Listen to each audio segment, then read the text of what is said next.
This is a quality of a devotee. భక్తుల తాలూకా లక్షణం. భగవంతుడు మాటల్ని ఒక క్షణం కోసం కూడా వినలేకపోతే, భగవంతుడిని తలుచుకోలేకపోతే వెంటనే డిస్టర్బ్ అయిపోతారు. మనది వేరేగా ఉంది. సండే క్లాస్ మాతాజీ 2 hours వరకు చెప్తే ఇంకా భరించలేము, చోక్ అయిపోయింది. అమ్మో ఇంత ఎలా వినగలుగుతాము బాబోయ్, కొంచెమైనా కన్సిడర్ చేయాలి. 16 rounds వరకు సరిపోయింది, 64 rounds వాళ్ళు ఎలా చేసేవారు? మనకి అదంతా ఆశ్చర్యంగా ఉంది, అవునా కాదా? ఒక అతను పని ఏంటంటే ఆ చెత్త అన్ని బకెట్లో తీసుకొని ఆ చెత్త పట్టుకొని మెయిన్ చెత్త డబ్బాలు వెళ్ళి వేయాలన్నమాట. అది రోజు అతని పని. 20 సంవత్సరాల నుంచి చేస్తున్నాడు. ఒకరోజు అతనికి సెలవు ఇచ్చారు. సో సెలవు ఇస్తే ఎల్లప్పుడూ అదే కంపు, అదే వాసనము ఎందుకని హైదరాబాద్లో పర్ఫ్యూమ్ మార్కెట్ ఉంది, విన్నారా? ఇత్తర్ మార్కెట్ ఉంది. అక్కడికి వెళ్ళాడు. ఓన్లీ మంచి శ్వాసం మంచి వాసన చూసుకుందామని. సో ఆ పర్ఫ్యూమ్ మార్కెట్కి వెళ్ళినప్పుడు 10-15 నిమిషాల లోపల తను స్పృహ తప్పి కిందకి పడిపోయాడు. సో వీళ్ళు అయ్యో పాపం ఇతనికి ఏమైంది అని రకరకాల అత్తర్లు తీసి, ఇది చూడు శాండల్వుడ్, రోజ్వుడ్, ఏది పనికి రావట్లేదు. అప్పుడు తన ఫ్రెండ్ అన్నాడనమాట, అదేం పనికి రాదు, పక్కనే చెత్త బండి ఉంటే అక్కడి నుంచి కొంచెం చెత్త తీసుకొచ్చి నాసిక దగ్గర మొక్క దగ్గర పెట్టినప్పటికీ వెంటనే అమ్మో. సో అప్పుడు ఫ్రెండ్తో అంటున్నాడు అనమాట, బాబు సరిగిన టైంలో కాపాడావు, నాకు ఎంత అలవాటు అయిపోయిందంటే ఇప్పుడు సడన్గానే అంత మంచి వాసన అయితే నేను చోక్ అయిపోతున్నాము. మనకు కూడా అంతే, అమ్మో కంటిన్యూస్గా హరే కృష్ణ మహామంత్ర, కంటిన్యూస్గా క్లాస్, మళ్ళీ ప్రసాదం, అమ్మో నేను చోక్ అయిపోతున్నాను. మధ్య మధ్యలో చెత్త వాసన కావాలి. ఎవరో ఏదో నిందా చేస్తే, ఎవరో కొంచెం బాలీవుడ్, కొంచెం టాలీవుడ్, కొంచెం IPL, అమ్మో ఇప్పుడు శ్వాసం తీసుకోగలుగుతున్నాను. ఒకేసారి అంత పర్ఫ్యూమ్ అంటే భరించలే. మనకి మధ్యలో కొంచెం చెత్త వాసనం, అందు గురించి కదా బయట అది పెట్టాం కదా. ఇక్కడ అంతా క్లాస్ అయిపోయిన తర్వాత ఒక 15 నిమిషాలు చెత్త వాసన, బాబు నువ్వు ఏం చేస్తావు, నేను సండే రాలేదు అని నేను అమలాపురం వెళ్ళాను మ్యారేజ్కి, అమ్మో ఇప్పుడు నేను శ్వాసం తీసుకోగలుగుతున్నాను. కంటిన్యూస్గా ఆవిడ అలా మాట్లాడుతూనే ఉంటారు, వీళ్ళు హరే కృష్ణ చెప్తూనే ఉంటారు. కొంచెం చెత్త వాసన కొంచెం కావాలి, అది మన పరిస్థితి, కొంచెం చెత్త కావాలి. సో ఇక్కడ ఎవరైతే భక్తులు భగవద్గీత 10th chapterలో 4 శ్లోకాస్ ఉన్నాయి, 10.8, 9, 10 and 11. దానికి చతుర్శ్లోకి భగవద్గీత అంటారు. భగవద్గీత తాలూకా మొత్తం సారాంశము ఆ 4 శ్లోకాల్లో ఉన్నాయి. దానిలో ఒక శ్లోకం చాలా బాగుంది. భగవంతుడు 4 శ్లోకాలు చెప్తాను. ఫస్ట్ శ్లోకంలో భగవంతుడు తను ఒక డివైన్ ఎనర్జీ గురించి మాట్లాడతారు. అహం సర్వస్వ ప్రభువు, ఏ భౌతికైనా ఏ ఆధ్యాత్మికైనా అన్ని శక్తులు నా నుంచి వస్తున్నాయి అని. తర్వాత శ్లోకంలో భగవంతుడు అంటారు, ఒక భక్తుడు తాలూకా క్యారెక్టరు, ప్రవర్తనము ఎలా ఉంటుంది. అప్పుడు భగవంతుడు అంటారు, మచ్చిత మద్గత ప్రాణ బోధయంతే పరస్పరం కథయంతశ్చ మాన్నిత్యం తుష్యంతి చ రమంతి చ. ఒక భక్తుడు, మనము ఎవరైనా ఇతను భక్తుడు కాదా అని ఎలా తెలుసుకోవాలి? చాలా సింపుల్. బోధయంతి పరస్పరం, తను ఎప్పుడు తను మౌత్ ఓపెన్ చేస్తేనే భగవంతుడి గురించి మాట్లాడతారు. ఎవరితో కలిసినా తనకి చెత్త స్మెల్ అవసరం లేదు, ఎప్పుడు భగవంతుడి గురించి మాట్లాడతారు, లేదైతే వింటాడు. తుష్యంతిచ రమంతిచ, దానిలోనే ఆనందం. తర్వాత శ్లోకంలో భగవంతుడు అంటారు, ఎవరైతే అలాంటి భక్తుడు ప్రీతిపూర్వకంగా నన్ను సేవాన్ని అందిస్తాడు, ఎల్లప్పుడూ నా గురించి ఆలోచిస్తాడు, నా గురించి మాట్లాడతారు, నేనేం చేస్తాను? దధామి బుద్ధి యోగం, బుద్ధి ఇస్తాను, జ్ఞానం ఇస్తాను, ఎలా నా దగ్గర వెనక వచ్చేయాలని ఆ జ్ఞానాన్ని నేను ప్రసాదిస్తాను. మళ్ళీ తర్వాత శ్లోకంలో బహుశా అర్జునుడు అడిగాడనమాట, ఎలా జ్ఞానాన్ని ఇస్తారు? సో భగవంతుడు అంటారు, జ్ఞానదీపేన, జ్ఞాన తాలూకా దీపాన్ని తన హృదయంలో ప్రజ్వలిత్ చేసి అజ్ఞానాన్ని తీసి బయట పడేస్తారు. ఇది ఒక డివోటీ తాలూకా క్వాలిటీ. సో మనం ఎప్పుడైనా చెక్ చేసుకోవాలనుకోండి, మనం ఎంత మంచి డివోటీస్, సింప్లీ చెక్. మనకి ఎన్నిసారి చెత్త వాసనం కావాలి, we can understand how good devotee we are. ఎన్నిసారి వీ నీడ్ సమ్ నిందా, సంథింగ్, ఎవరు ఏదో మాట్లాడాలి, కృష్ణ తప్ప ఏదైనా మాట్లాడాలి. సో ఇక్కడ I'll tell you one very nice story and then I will end it here because it's already late. See, a devotee, ఈ 4 శ్లోకాల తాలూకా ఒక కరెక్ట్ అయిన ఎగ్జాంపుల్ ఇవ్వాలంటే కుంతిదేవి. ఎప్పుడైతే దేవాది దేవుడు శ్రీకృష్ణ భగవానుడు ఈ భూప్రపంచంలో ఆయన యొక్క కార్యకలాపాలు అన్నీ కంప్లీట్ లీలలు అన్నీ ముగించి నిజ ధామానికి వెళ్ళిపోతారు. ఆ పరిస్థితి ఇలా ఉంటుంది. ప్రభాక్షేత్ర అనే ఒక ప్రదేశం ఉంది సోమనాథ్ దగ్గర. మనం వెళ్ళాము 3 సంవత్సరం కిందట. ఎవరు వచ్చారు? మీరే వచ్చి ఉంటారు. మనం ఆ ప్లేస్కి వెళ్ళాము, ప్రభాక్షేత్ర. అఫ్కోర్స్ దానికి చాలా పెద్ద మహిమ ఉంది. ఎలా అయితే చంద్రుడికి శాపం అనేది ఇచ్చినప్పుడు తన ఒక కాంతిని పోగొట్టుకుంటే ఆ సోమనాథ్ స్థలంలోని సోమ్ అంటే చంద్రుడు, సోమనాథ్ అంటే శివుడు. సో ఈ చంద్రుడు అక్కడ శివుడిని పూజిస్తే శివుడు ప్రసన్నమై, సరే నీ కాంతిని నీకు మొత్తం మీద వెనక ఇవ్వలేను కానీ ఒక 15 రోజులు అలా మెల్లమెల్లగా తగ్గుతుంది, మళ్ళీ మెల్లమెల్లగా నువ్వు నిజ రూపానికి వచ్చేస్తావు. సో ఎక్కడైతే ఈ యొక్క లీల జరిగింది ఆ ప్రదేశ తాలూకా పేరు సోమనాథ్. సో ఆ సోమనాథ్కి ప్రభాక్షేత్ర అంటారు. ఎక్కడైతే తన కాంతిని చంద్రుడు వెనక పొందాడు. సో ఈ గాంధారి తాలూకా శ్రాపం గురించి మీ అందరికీ తెలుసా? తెలీదా? గాంధారి కృష్ణుడికి ఇచ్చిన శ్రాపము.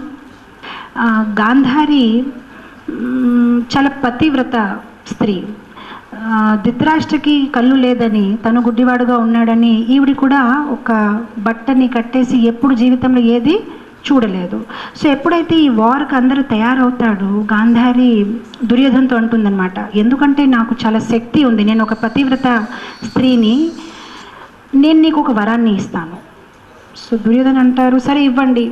సో గాంధారి అంటుంది అలా కాదు, నువ్వు రేపు పొద్దున స్నానం చేసుకొని నా ముందు నగ్నంగా రావాలి, నేను ఏదో వరాన్ని ఇస్తాను. దుర్యోధన ఒప్పుకుంటాడు. మరుసటి రోజు స్నానం చేసి అతను ఎప్పుడైతే నది నుంచి అలా బయటికి వచ్చేస్తున్నాడు, కరెక్ట్ ఆ మూమెంట్కి అక్కడ ఎవరు ఉంటారు? Our friend Krishna. So Krishna అక్కడ నిలబడి ఉంటారు. సో కృష్ణ దుర్యోధనకి చూసి అయ్యో వచ్చి షేమ్, అంత పెద్ద ఇలా అంటే లేదు మా మదర్ ఏదో వరాన్ని ఇస్తారంటారు.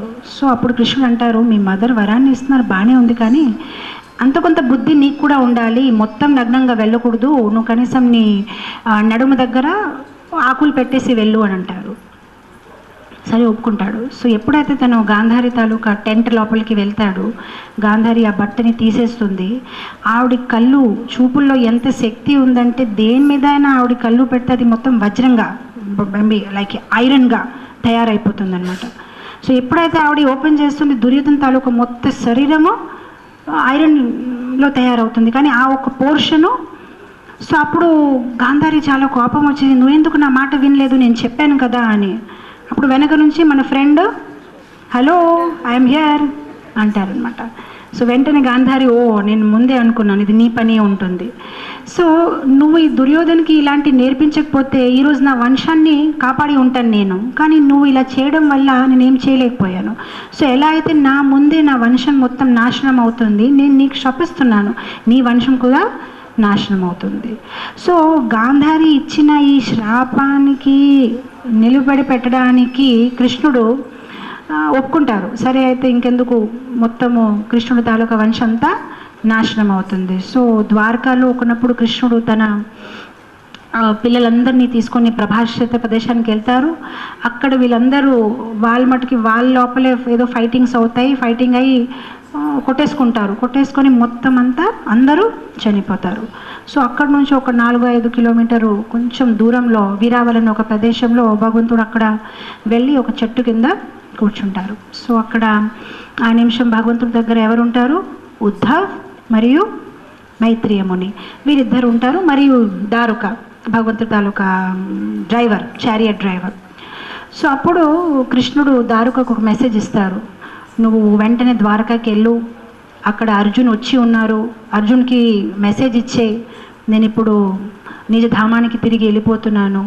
సో ద్వారక అంతా నీళ్ళలో సముద్రంలో మునిగిపోతుంది కొన్ని రోజుల్లోనే. సో ద్వారకా వాసులందరినీ, నా రాణిలందరినీ క్షేమంగా అని హస్తినాపూర్ తీసుకొని వెళ్ళిపో అంటారు. సో దారుక వెళ్ళి ఆ మెసేజ్ ఇవ్వడానికి ద్వారకా వెళ్తాడు. సో అక్కడ అర్జున్కి మెసేజ్ ఇచ్చినప్పుడు తను బాగా బాధపడుతూ, సరే అయితే భగవంతుడి ఒక బాధ్యత ఇచ్చారని భగవంతుడు తాలూకా రాణిలందరినీ తీసుకొని, ద్వారకావాసులందరినీ తీసుకొని రథం మీద ఎక్కించేసి తను హస్తినాపూర్కి వస్తాడు. సో దారిలో ఏమవుతుందంటే ఆ గ్రామవాసుల్లో ఉన్న చిన్న చిన్న దొంగలే అర్జున్కి ఆక్రమణ చేస్తారు. సో అక్కడ బాగా యుద్ధం అవుతుంది అండ్ అర్జున్ ఓడిపోతాడు. సో ఇది చాలా వింతగా ఉంది. ఇదేంటి, ఎందుకంటే అర్జున్ ఎంత గొప్ప గొప్ప మహారథుల్ని అందరినీ ఓడించేశాడు, కానీ ఇప్పుడు కృష్ణుడు లేడు. సో మొత్తం శక్తి ఎవరి దగ్గర నుంచి వస్తుంది? దేవాది దేవుడి నుంచి. సో ఇప్పుడు ఆ కాండీవ్ అతని దగ్గర ఉన్నా కూడా తను ఏమీ చేయలేకపోతాడు.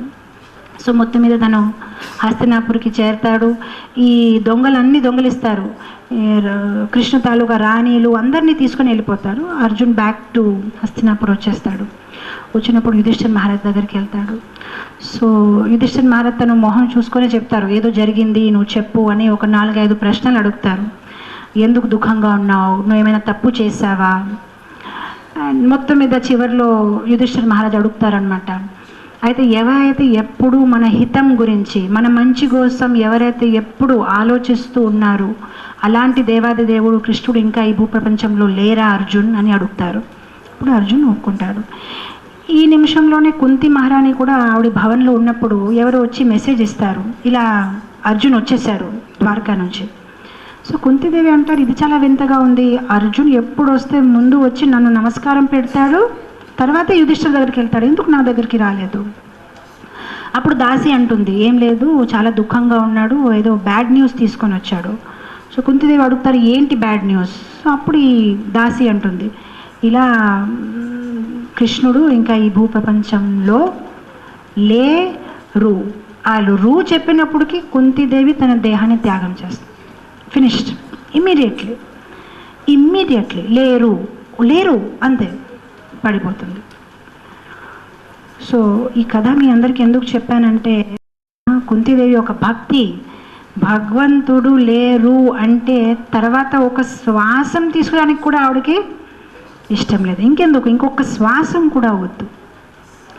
అండ్ మరి ఇక్కడ యుధిష్ఠిర్ మహారాజ్ వెంటనే తన కిరీటాన్ని తీసి పడేసి, ఇంకా మరి ఇంకెందుకు, చలో మనందరూ వెళ్ళిపోదాము అని భీముడు, నకులు, సహదేవు వీళ్ళందరూ తయారైపోతారు. సో వెంటనే పరీక్షిత్ మహారాజ్కి రాజుగా స్థాపించి కుంతిదేవి యొక్క కార్యక్రమాలు అన్నీ కంప్లీట్ చేసుకొని వాళ్ళు కూడా తయారైపోతారు.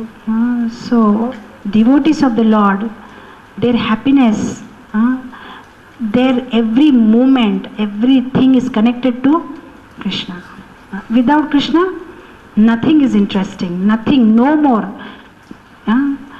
నో ఆస్కింగ్ ఆల్సో, అవునా, ఎలా జరిగింది, ఏమైంది, నిన్నటి వరకు బాగానే ఉన్నారు, అలా ఏం అడగలేదు. వెంటనే. So that is a devotee.